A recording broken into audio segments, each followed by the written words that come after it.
Hello दोस्तों, YG study trick में आपका स्वागत है।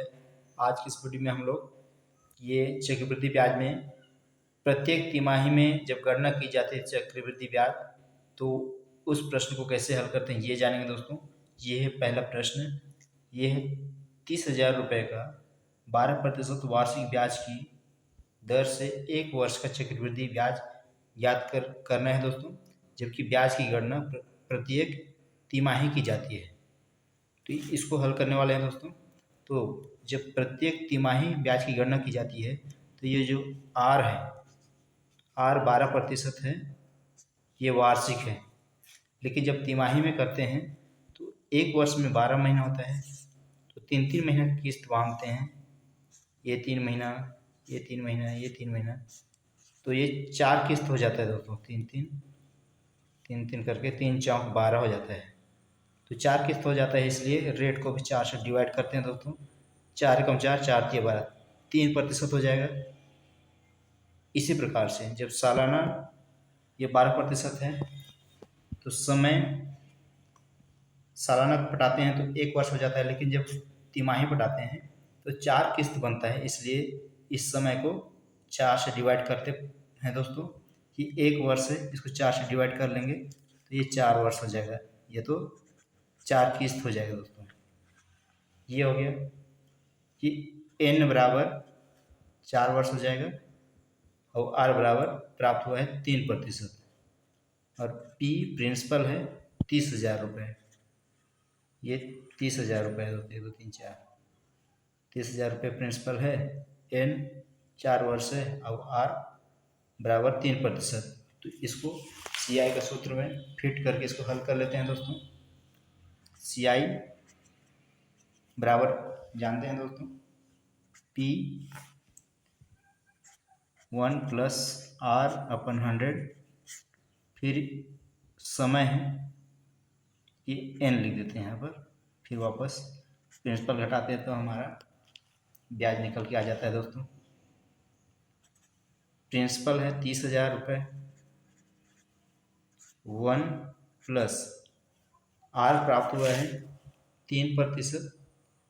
3% लिख देते हैं यहाँ पर, 3/100। और n प्राप्त हुआ है 4 वर्ष, 4 लिख दिए। फिर वापस ये प्रिंसिपल 30,000 लिख दिए। आगे इसको हल करते हैं। 30,000 गुणा, कोष्टक से बाहर गुणा करते हैं तो गुणा का चिन्ह लगता है। जब हल करते हैं तो ये हो जाएगा 100 × 100 में 3 जोड़ दिए 103/100। तो ये 4 है, घात में 4 है तो इसको 4 बार लिख देते हैं। 103/100, 103/100 गुणा 103/100। ऋण वापस मूलधन लिख दिए। तो ये मूलधन ऋण 30,000 को कुछ नहीं करना है, इधर का अंश और हर में जो घटता है काट लेते हैं। ये यहाँ से 4 0 यहाँ से काट लेते हैं, 1 2 3 4, ये हो गया दोस्तों। और बचा ये 3 गुणा 103 गुणा 103 गुणा 103 गुणा 103, और हर में बचा है 100 गुणा 100। तो इसको अगर ये वापस 30,000 लिख देते हैं। इसको जब डिटेल से गुणा करेंगे तो बहुत लंबा वीडियो हो जाएगा दोस्तों। तो इसको जब गुणा करके, अंश को गुणा करके और हर को गुणा करके अंश को हर से भाग करते हैं तो ये हमारा प्राप्त हो जाता है 33,765.264। इसमें जब मूलधन घटाते हैं तो ये प्राप्त हो जाएगा, 30,000 मूलधन है, ये घट जाएगा तो 3,765.264। ये हमारा चक्रवृद्धि भी आ जाए दोस्तों।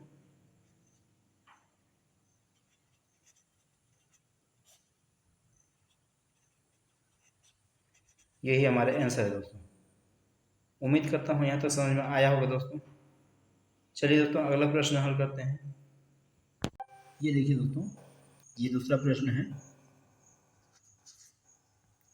ये है 9,000 रुपये का 16% वार्षिक ब्याज की दर से 1 वर्ष 3 माह का चक्रवृद्धि ब्याज ज्ञात करना है। इसमें भी जबकि ब्याज की गणना प्रत्येक तिमाही में की जाती है।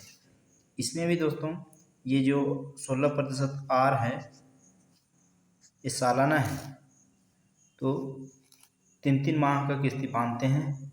साल भर में 4 किस्तें होता है, 3-3 माह का। 1 वर्ष में 12 माह होता है, इसको 3-3 माह डिवाइड करेंगे तो 4 प्राप्त होता है। जैसे 12 को ये जैसे 3/12 करते हैं, 3 एकम 3, 3 चौक 12, ये 1 वर्ष में 4 किस्ती हो जाता है दोस्तों। तो इसको भी ये रेट को 4 से डिवाइड कर लेंगे, 4 एकम 4, 4 चौक 16, ये R बराबर 4 प्राप्त हो गया है दोस्तों। और समय को भी, क्योंकि 1 साल में 3-3 माह का किस्ती बांधते हैं तो 4 किस्त हो जाता है, तो जो समय है उसको 4 से डिवाइड करना पड़ता है दोस्तों। तो ये समय है, n से प्रदर्शित करते हैं। समय है 1 वर्ष और 3 माह को ये 3 माह है, 12 से डिवाइड कर लेंगे, 3 एकम 3, 3 चौक 12, 1/4 हो जाता है। तो एक सही 1 वर्ष पूरा है और बाकी 3 माह का 1/4 हो जाता है। इसको जब 4 से गुणा करेंगे तो ये हो जाएगा, इसको हल करते हैं, 4 एकम 4 और 1 5, 5/4 हो गया गुणा 4। तो इसको अंश से गुणा कर लेंगे, 4 पंजे 20/4, इसको काटते हैं, 4 एकम 4, 4 पंजे 20, तो 5 किस्त आ रहा है दोस्तों। 5 वर्ष लिख लेते हैं इसको। ये n बराबर 5 वर्ष हो गया है, r बराबर 4% और p दिया है इसमें 9,000 रुपये, 9,000 रुपये है दोस्तों। तो CI का सूत्र लिख के इसको फिट करके हल कर लेते हैं दोस्तों। तो CI बराबर हम लोग जानते हैं P1 + R/100, फिर n। ये इस सूत्र से जब हल करते हैं तो हमारा अमाउंट प्राप्त होता है, में से धन प्राप्त होता है। इसमें जब फिर से मूलधन घटा लेते हैं तो हमारा ब्याज प्राप्त हो जाता है दोस्तों। तो P बराबर है 9,000, 9,000 रख दिए, 1 + R बराबर 4% है, 4 लिख दिए बटा 100, फिर n 5 वर्ष है, 5 लिख दिए, फिर वापस से प्रिंसिपल लिख देते हैं 9,000, 1 2 3, ये हो गया दोस्तों। आगे इसको काट भी सकते हैं, यहाँ पर 2 से कट जाएगा, 2 दूनी 4, 2 50 से कट जाएगा। तो ये हो जाएगा 9,000, कोष्टक से बाहर गुणा करते हैं, गुणा करना पड़ता है, तो ये हो जाएगा 50 एकम 50 और ये अंश जुड़ जाएगा, 50 एकम 50 और 2 52, 52/50, ये हो गया दोस्तों। ये 5 है तो ये 5 बार इसको लिख देते हैं, 52/50, 52/50 गुणा 52/50, 1 2 3 4, 52/50, फिर वापस से मूलधन 9,000, 9,000 3 0 है, ये हो गया दोस्तों। अब ये ऋण 9,000, इसको कुछ नहीं करना है, इधर का अंश हर में जो डिवाइड होता है, जो कटता है, काट लेते हैं। ये 3 0 कट जाएगा, यहाँ से नीचे से 3 0 काट लेते हैं, ये हो गया। फिर यहाँ से 2 से कट जाएगा 25 बार में, 2 से 26 बार में, ये भी 2 से 25 बार में, 2 से 26 बार में। तो बचा ये अंश में 9, यहाँ से 9 बचा है, फिर 26 गुणा 52 गुणा 52 गुणा 52। अब हर में बचा है 25 गुणा 25 गुणा 5 गुणा 5 गुणा 5। इधर ऋण मूलधन। ये हो गया दोस्तों। इसको अंश को गुणा करके, हर को भी गुणा करके जब डिवाइड करते हैं तो ये प्राप्त हो जाता है दोस्तों 10,949.876।